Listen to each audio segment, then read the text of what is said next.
Ela vai hopi bom, nossa gana é primeira competência e unfortunately de duas competências é regional tournament nós não para participar. Para de 2 dias quando tá awe para nós mesmo riba nos viaje back. Pero me taia que nós hay uma experiência mais grande e nós estamos hopi orgulhoso pe. Também nossa experiência é time nacional nós tem kunang. Nós tem compare time like di Holanda mesmo e também nossa vai para a escola para visitar para like que nos pode assim descer de Aruba. Não, mas tá bom nós assim hopi nós assim com like diferente ainda tá unga comprar quadro que vai. Ja, com nível tá para bem também. Nós vamos chegar week aangeweer e nós gana tour.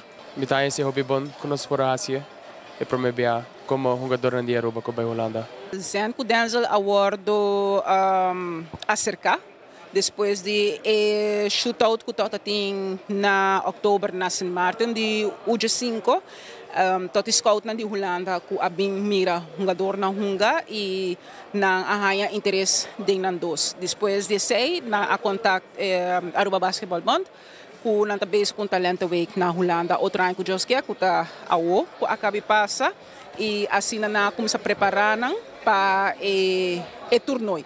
Eigenlijk, nós começamos com o torneio na Tilburg, pero depois de sair, nós temos treino intensivo também na Orange Lion Academy, na Concrete Academy na Rotterdam também, na treino também na Landstede na Zwolle, e tudo isso aqui com o top team de Holanda na categoria também.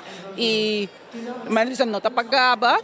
Pero Zenko Denzel está no mesmo nível que nós aqui, tremendo. Lo que nós amamos em Holanda está super. É trato que nós temos é momento que nós podemos conhecer um jogador novo, e nível que nós podemos jogar. Lo que está nice de para como nós podemos passar na mês no nível, está super. Está super boa experiência, extra knowledge para nós por crescer na Aruba e para nós por nivelar nos time na Aruba. Me tá contente também com me portar parte de experiência aqui também para nós jogadores.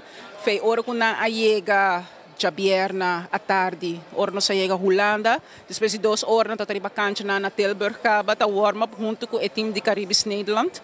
A parte mais impressionante está que hasta ainda o coach de Holanda está papiando, está que o emocionante de Caribisch Nederland nunca não há chance para treinar com o outro. E foi primeiro wega na abin e na agana turna wega e na asali campeão invicto de torneio de 013. Dank na tour heen que apoiar muito aqui riba social media, tour platform que não pode apoiar não. Me te querer é logro para Aruba para amanhã nos por seguir e motivar outro muito dentro do deporte de basquetebol. Sim, me te hopi danke para minha mama que dá me hopi. Com a vida general e com nada postar bom se vou começar com esporte, que tem uma limitação. Para tudo eu me não também que desde de esporte, tudo que pensa vou passar, vou pôr, na tempo que está duro e vou ter bom mindset so. Sige bye.